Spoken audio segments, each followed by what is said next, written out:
I just love multiplayer. I'm a really competitive person, although you wouldn't know that necessarily to look at me or talk to me, but deep inside there's this fiery core of competitiveness that I can't stifle, and it comes out when I'm playing. The thing that's great about Destiny is that everything makes sense and feels cohesive in the world, right? Like, your Guardian is the same one that you're bringing to all these different places. It makes sense for us to bring that all together. Now, do we tie it up in too much fiction? No. We make the game really fun. We're making the game we want to play and make it awesome, and then we try and work it in and make it work within the fiction as well. So pulling in those characters that you have in the single-player campaign, how do you balance that? Yeah, it's an ongoing process of trying to make sure the things that you bring in, the shotgun that you found on a strike, for example, isn't going to completely clean house when you take it into competitive multiplayer. But we've got some really cool things that are going on behind the scenes that actually make it work. Would you ever nerf a weapon in multiplayer? I would never rule that out. However, we have some systems in place, so theoretically, if something is really good at one point, it could grow to become less good over time. And I don't really want to go into how we do that, but we have some really cool ideas about how we're going to handle those things. Do you guys have an option in mind for like a stock multiplayer match?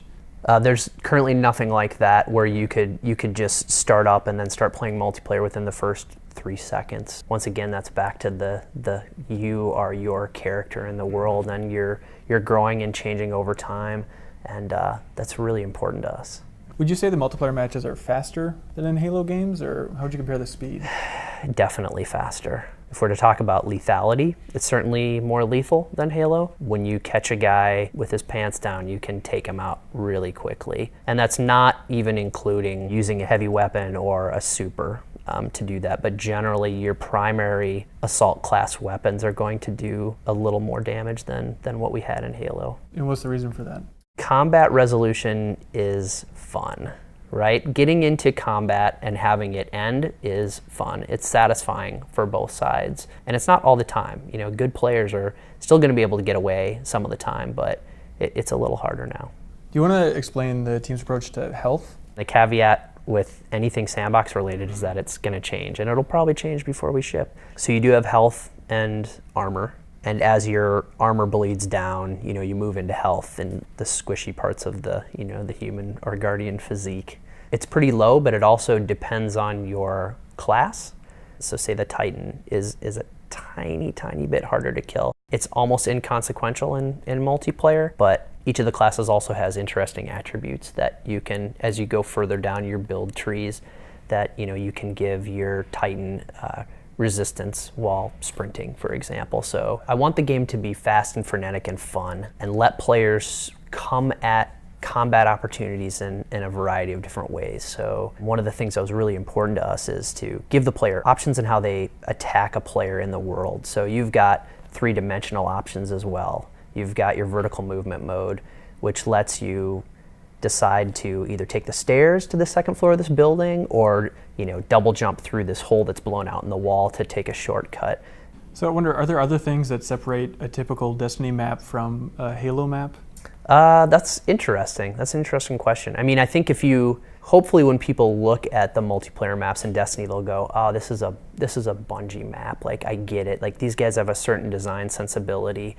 You know, one of the maps you guys played on had some pretty big dynamic things that changed lines of sight dynamically and sort of consistently in a really cool way.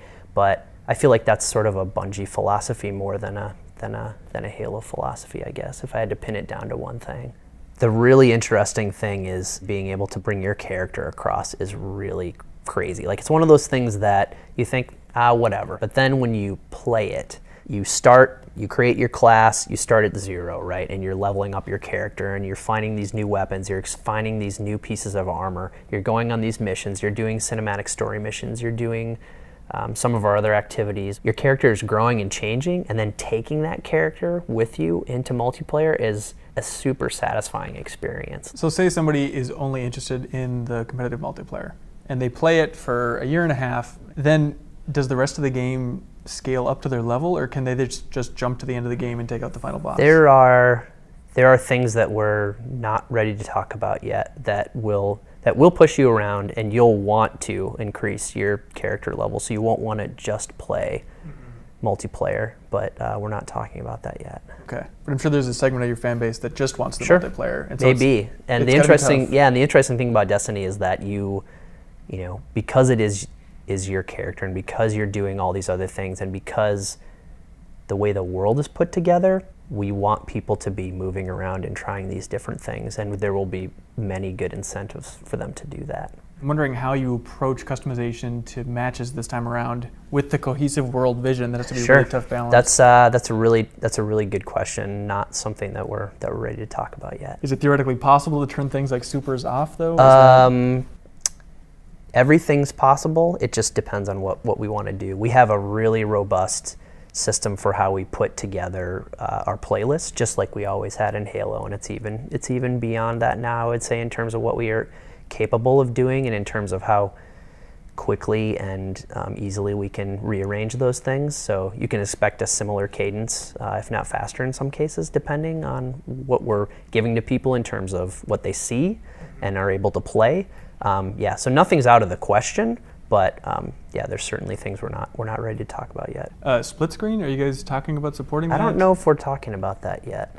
One of the things that we are doing for the first time ever in Destiny, we're taking a different approach to voice chat. We know that not just in multiplayer, but in general, when you get into a game with someone that you don't know, or someone that you've never seen before, may never see again, and they have this power to completely destroy your entire experience and maybe ruin the game for you forever. And so what we're doing, instead of having that, whatever that is, 1 in 10 chance possibility of someone ruining your game, we're effectively saying you only have voice chat to your fire team. And we're doing other things to let you communicate with other players. But it'll be interesting to see how people react to it, for sure. So that desire to just have communication between smaller teams, does that influence the type of modes that you're building then? Sure. It's got to have kind of a ripple effect to everything else, right? It could. The interesting thing is how we control how many people are in your fire team before you go into these matches or anything, right? And we allow up to 6-player teams. And so you will be able to go into modes with your entirety of the team filled out with people that you have voice chat to. It's just that if you go in with less than the max number, matchmaking will automatically fill it out, but you won't have direct chat to them. That doesn't mean you won't ever have direct chat to them. So if you wanted to platform specifically say, hey, I really want to talk to this person right now, you could invite them to a platform specific party chat, like on, Xbox 360 or whatever, or PS4 has voice chat. So it's easy for you to create those things. We're just trying to, by default, have people be more in a curated experience so they won't have their night ruined. I mean, we're super excited for people to play in the beta. I can't wait for people to get their hands on this game, because we're just getting started here. There's a lot. Like, the coolest thing about Destiny is that we're putting out the first game, but then we have a long time to continually iterate and grow the world, and I think it's going to be a really cool journey.